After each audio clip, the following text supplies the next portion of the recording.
జీతాలు కూడా లేనటువంటి నేపథ్యం ఉంది. అందుకనే డేంజర్ సిగ్నల్స్ ప్రజాపాలన నేపథ్యం ఉంది. గ్యారెంటీలు తెచ్చిన బాధలు అంతా ఇంత కాదు. కర్ణాటకలో వరుసగా ప్రభుత్వం పన్నులు పెంచుతూ పోతుంది.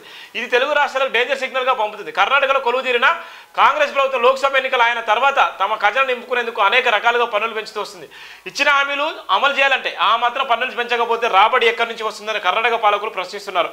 సంక్షేమ పథకాలను అమలు చేయాలన్న ఇచ్చిన హామీలను ప్రజలకు అందించాలన్న ఖచ్చితంగా ప్రజలపై భారం మోపాల్సిందేనని కన్నడ పాలకులు వాదన. ఇందుకు సహకరించాలని కూడా ప్రజలకు కర్ణాటక ప్రభుత్వం కోరుతున్నది.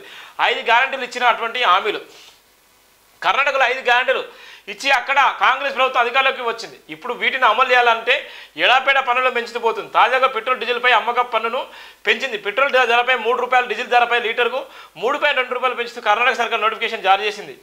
ఈ పెంచిన ఉత్తర్వులు తక్షణమే అమల్లోకి వస్తాయని తెలిపింది. దీనివల్ల ఖజానాకు 2800 కోట్లు రాబడి సమకూరుతుందని అధికారులు చెబుతున్నారు. ఇప్పటికే ఉచిత విద్యుత్తును అమలు చేయడానికి విద్యుత్ ఛార్జీలను పెంచింది. మద్యం ధరను కూడా విపరీతంగా పెంచింది. దేశీయ లిక్కర్పై అదనపు ఎక్సైజ్ డ్యూటీ 20% పెంచారు. ఇక ఆదాయం వచ్చే అన్ని మార్గాలను వెతుక్కుంటూ కన్నడ సర్కార్ ధరలకు పెంచుతూ వెళ్తుంది 6 గ్యారెంటీలతో. ఇప్పుడు తెలంగాణలో 6 గ్యారెంటీలు అమలు చేయాలంటే ఖచ్చితంగా ఏదో ఒక రూపంలో ప్రజలపై భారం మోపగా తప్పదు పరిస్థితి అంటున్నారు ఆర్థిక నిపుణులు. కాంగ్రెస్ ప్రభుత్వం తెలంగాణలో 6 గ్యారెంటీల హామీతో అధికారంలోకి వచ్చింది. వీటిని అమలు చేయాలంటే వేల కోట్ల రూపాయలు అవసరం అవుతాయి. ఇక మద్యం ధరలను పెంచుతున్నారు, ప్రచారం జరుగుతుంది. అలాగే ఆదాయం పెరిగి ఆ వర్గాలపై ఆర్థిక శాఖ మంత్రి మల్లు భట్టి విక్రమార్క ఇటీవల వివిధ శాఖల అధికారులతో సమావేశమయ్యారు. అందులో ఎక్స్చేంజ్, రిజిస్ట్రేషన్ వంటి శాఖల అధికారులు ఉన్నారు. దీంతో ఇక్కడ కూడా ఆ శాఖలకు సంబంధించిన క్రయ విక్రయాలు పెన్నులు పెంచి అవకాశం ఉందన్న కామెంట్స్ కూడా వినబడుతున్నాయి. అయితే స్థానిక సంస్థలు ఉండడంతో ఇప్పుడు చేస్తారా తర్వాత చేస్తారన్న తెలియదు. కానీ పన్నులు పెంచడం అయితే గ్యారంటీ అనే ఆర్థిక నిపుణులు చెప్తున్నారు. చూడు ఎంత ఘోరంగా ఉందో.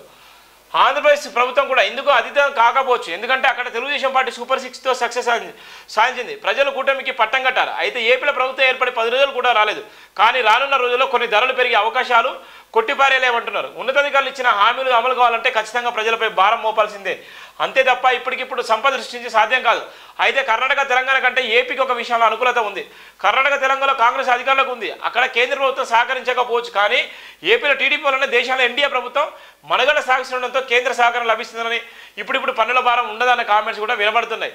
మొత్తం మీద 3 రాష్ట్రాల్లో ముందు ఎన్నెన్నో రకాల పనులు వేస్తారో, ఏమేమి నిర్ణయాలు వెలువడతాయో అన్నటువంటి నిర్ణయాలు కూడా ఇలా ప్రజలు ఆలోచించేటువంటి నేపథ్యం ఉంది. ఇలా ఉన్నటువంటి తెలంగాణకు సంబంధించినటువంటి కానీ కర్ణాటకకు సంబంధించినటువంటి ఇప్పటికే డేంజర్ సిగ్నల్స్ ఉన్నాయి.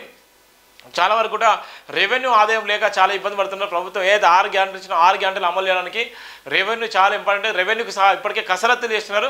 అది ఏ విధంగా చేస్తారో అది కర్ణాటకలో జరిగేది కూడా తెలంగాణలో భారం పడితే పరిస్థితి ఏ విధంగా ఉంటుంది అన్న నేపథ్యం ఉంది. ఇప్పటికే పెట్రోల్, డీజిల్ కానీ ఇష్టానుసారంగా పెంచుకునే నేపథ్యం ఉంది. ఓలా ఇంకా ఏ విధంగా పన్నులు పెంచుతారో, పన్నులు పెంచితే నిజంగా సామాన్యుల మీద ఎలాంటి ప్రభావం పడుతుంది, నిజంగా కాంగ్రెస్ నిజంగా 6 గ్యారెంటీలు అమలు కావాలంటే సుమారుగా 1400 కోట్ల రూపాయలు కూడా కావాలి. డబ్బులు ఎక్కడి నుంచి తీసుకొస్తారు, ఏం చేస్తారనే నేపథ్యం కూడా ప్రధానంగా అయితే రాయడం జరిగింది.